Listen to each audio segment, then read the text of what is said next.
Deep state that manufactured the 2008 bull run is doing it again, this time with stable coins, and they're hiding it. Shadow banking is when they use these little tricks, like for example, they'll make another company to hide their main purpose. A bank does that. That's called shadow banking. They're hiding what they're actually doing.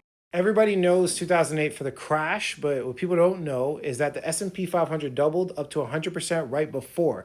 If it's a bubble, that means the market has to go up first. And the main cause of that was shadow banking. So basically in 2008, to start the bull run, they gave mortgages, house loans to pretty much anyone, and they didn't really care about credit at all. And the way they were able to do this is because they bundled bad mortgages together and sold them across the financial system to their shadow banks.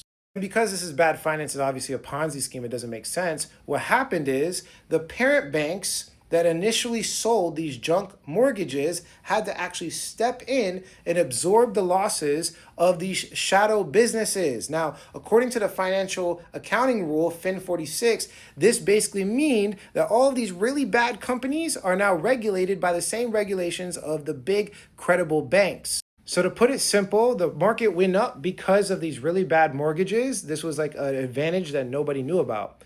Now that trick is completely over. Everyone knew about the trick. They knew that the mortgages were trash. And so people started panicking. This led to the great financial crisis of 2008, and the market went down 56.8%. And because this was so bad and people lost their homes and lost a whole bunch of money, their life savings, they decided to put in something called the Dodd-Frank Act. And basically, the Dodd-Frank Act does not allow these big, powerful banks to create these small little shadow companies so that they can hide their tricks. Until now. So in July 19th of 2025, there's something called the Genius Act.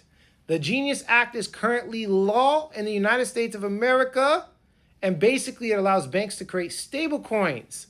And really, really fine print, you can see something called Financial Stability Act of 2010 shall not apply. Read this. Financial Stability Act is not a separate law. It's actually part of the Dodd-Frank Act, the act originally used to stop the banks from doing shadow stuff, right? Remember that? So basically, when the Genius Act mentions Financial Stability Act or Section 171, they're talking about the specific parts inside of the Dodd-Frank Act. So when you look at the Genius Act law, which allowed banks to create stablecoins, and you see this, Financial Stability Act of 2010 shall not apply. What they're referring to is the Dodd-Frank Act. So the thing that stopped the shadow banks from replicating 2008 is now void with stablecoins. What I'm saying is the last bubble in 2008 can now be replicated through the adoption of stablecoins, and banks are legally allowed to do it. They did it before, they're gonna do it again. Pay attention.